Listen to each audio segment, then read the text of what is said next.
Time pass Odisha.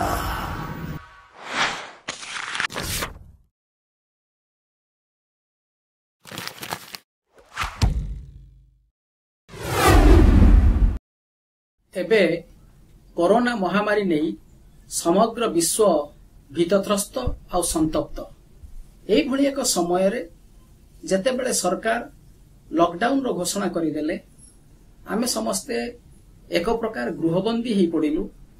तो सेही घर भितरे रहिला बेले आम भितरे जो नकारात्मक भाव प्रथमे आसुथिला किंतु क्रमशः ताहा एक गुणात्मक दिगरे परिवर्तित हैला।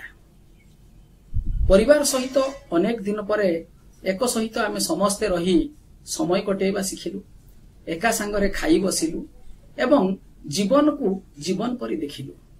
आमे तो बाहर पृथ्वी को एमती रे सब बेले देखुथिलु किंतु घर भितरे बंद रही झरका बाहर को जो पृथ्वी को आमे देखिलु ता अनेक नुआ परि लागिला। पक्षीर सकाळ गीत को मन भरी सुनिलु। छात उपरे थिबा बगीचा रे सुंदर सुंदर फूल सब फुटिला ताकू भी उपलब्धि कलु। तेणु जीवन को नुआ ढंग से जीवा शिखिलु। कहवाकू गले आमे जो हृदयर दर्जा को जो बंद कर देइथिलु ता भितरु दया और मानविकतार ईश्वर पदाकू आसिले।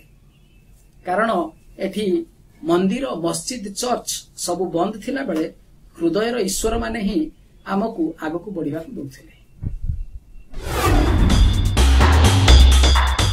एही समय रे परिवार भितरे पुओ झियों सहित पत्नी सहित अनेक समय कटेइछि। सेमानक सहित साहित्य चर्चा विभिन्न भल भल बही पढ़िबा संपर्क रे आमे ताकू चर्चा करिछु। रामायण महाभारत मध्य टीवी रे देखिलु। किछि पुराना बही परजा उपन्यास, मामू उपन्यास, छमाण आठ गुंठ एमती किछि बही जोडा कि मु आउ थरे लेखाए पढ़िबा को चेष्टा कली एवं पढ़िली मध्य। मो झियो को नुआ नुआ आइडिया सब देली। से सुंदर सुंदर चित्र आंकिछि। एई लॉकडाउन पीरियड रे सुंदर सुंदर गीत गाइछि। प्रकृत रे घर भितरे आमे एक सर्जनशीलतार जो परिवेश ताको आमे तयारी करि परिछु। किछि गप कविता मु रचना करिछि। ए समय भितरे पढ़ापढ़ी भी बेस करिछि किंतु सबुठु बड़ कथा होछि गतानुगतिक जीवन रे जो लेखा लेखि आमे करूथुलु सेथिरु किछि विरति रो आवश्यकता थिला एवं एई लॉकडाउन पीरियड से विरति हमकु जोगेई पाइछि। प्रकृत रे पक्षीर संगीत हृदयर आवेदन भितरे से कविता गुड़िक निश्चय मुखरित हेइथिबो।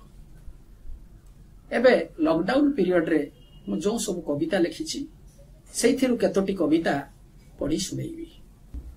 कवितार शीर्षक घर बाहु।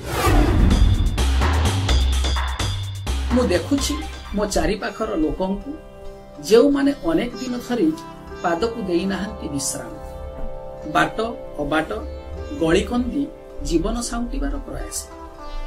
सेमाने भांगी जाउछंती पुणी सळखी छिड़ा हेउछंती। ना दिनर ताती को लोड़ा गछर छाई ना रातिर भय को लोड़ा गोटे भरपूर जह्न राती।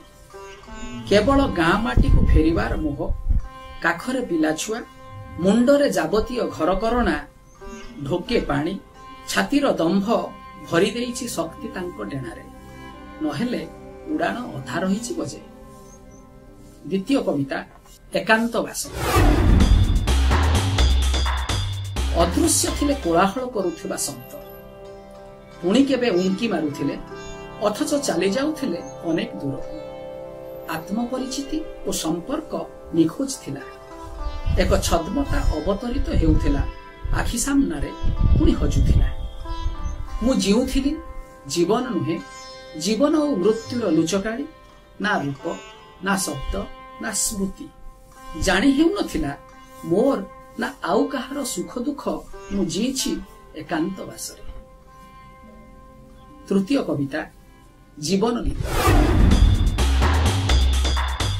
अनेक दिन पर रंग फेरिछि रास्ता कड़र घास फूल को शब्द फेरिछि पक्षीर कंठ को अति निबिड़ स्पर्श देउछि निशब्द थिबा अपरिचित पवन। ये केमितिका सम्मोहन मु शुणी पारे हृदयर स्पंदन।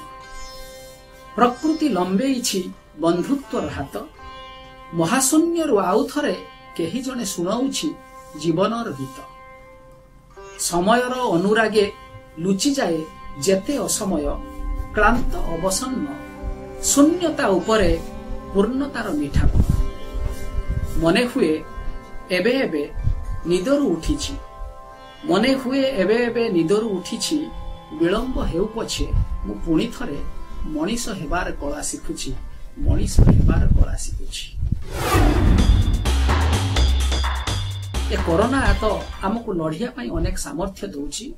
एक नकारात्मक भाव भितरे आमे लढ़ी करी आगो को बढ़ुथिला बेले आम भितरे एक सकारात्मक ऊर्जा सृष्टि करिवार समय आसीछि। नहले बंधु आम भितरे जदि मानविकता मरीजिव, मनीषपणिया मरीजिव, ताहले प्रकृतरे आमे ही ए लढ़ई रे हारी जिबा। नमस्कार।